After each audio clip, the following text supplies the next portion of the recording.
has had a massive update last November with the Shadow Monarch bundle. Now the question is, did this impact the Assassin skill tree?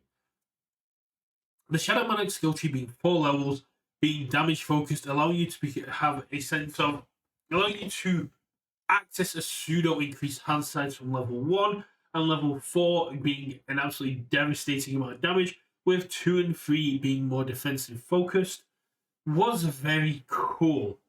But it had me think I should go back and look at the Assassin skill tree.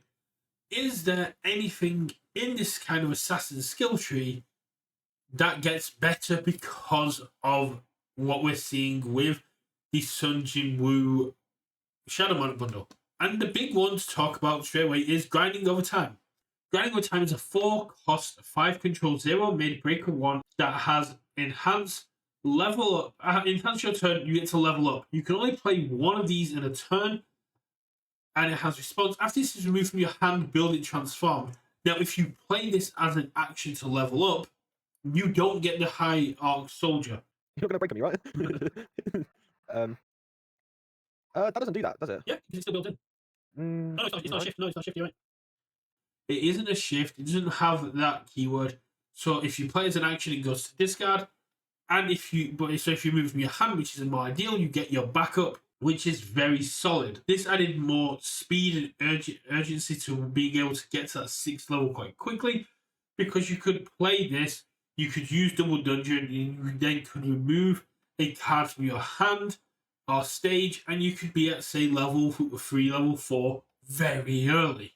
On top of that, now that we have the Rage, Riot, Chivalrous Charge, Bear Bite, we have more XP attacks that are high impact cards. One of the biggest issues that we had with the Assassin skill tree was that there wasn't enough impact.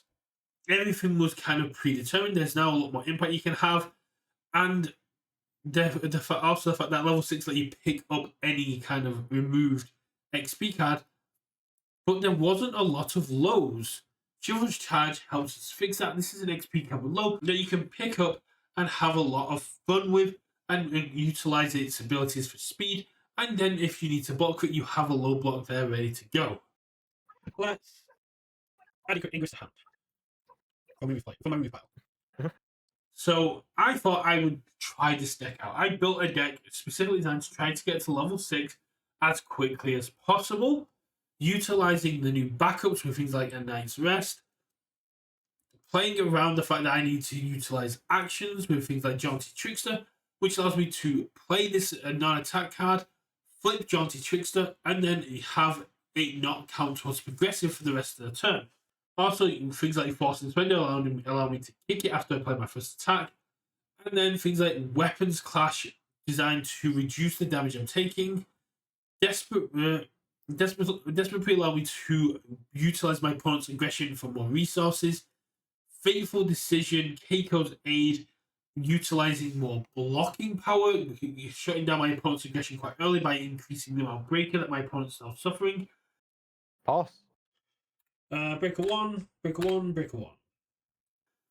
Especially when things like Serpent Scramble have breaker on face, as does grinding over time. Any responses? No responses. Breaker 1.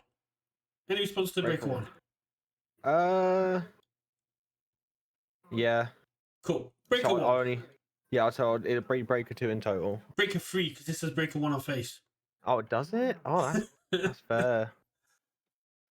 With the increased amount of backups being played, World's Weakest Hunter's draw power is very cool and very good, in a very good space to get you the free card draw.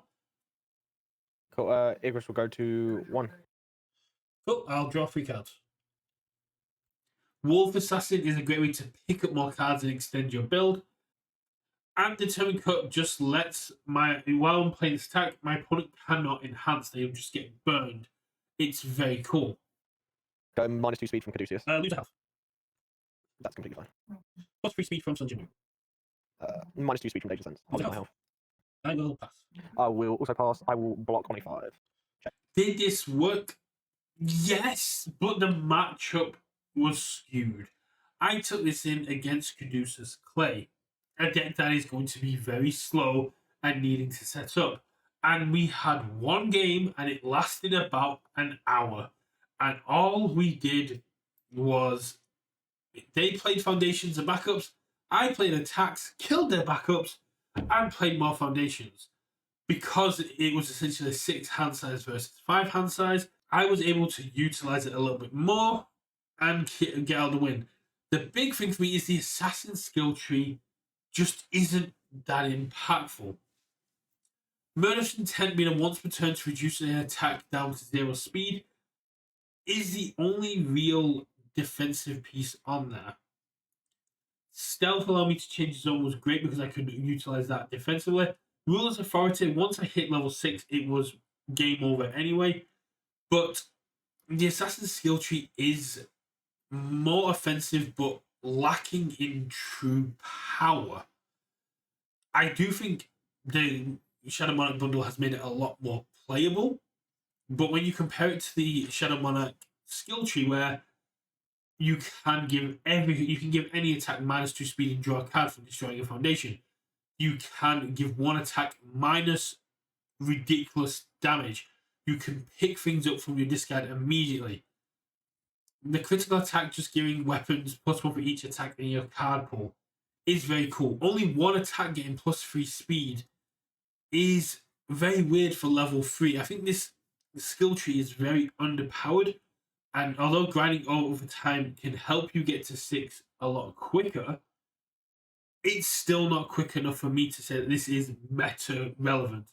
I don't think Sung Jinwoo, the assassin skill tree, will break into the meta at a regionals level unless we get more cards that allow you to level up a lot quicker.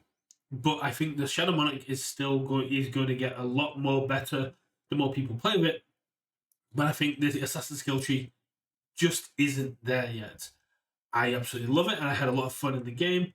But I do think that this is still a locals level deck max. Let me know what you guys think in the comments below. I think I had a lot of fun playing this deck. If you want a more in-depth deck list, let me know. But I just wanted to kind of touch on that. I haven't been playing the Assassin's Skill Tree. I've had a lot of fun playing the Assassin's Skill Tree. I just don't think it's in a position where it's going to be meta relevant for a while. I'll catch you all game night for theories, news, and more. Win, lose, or draw. I'm Brett UK Versus, and have yourselves a great day.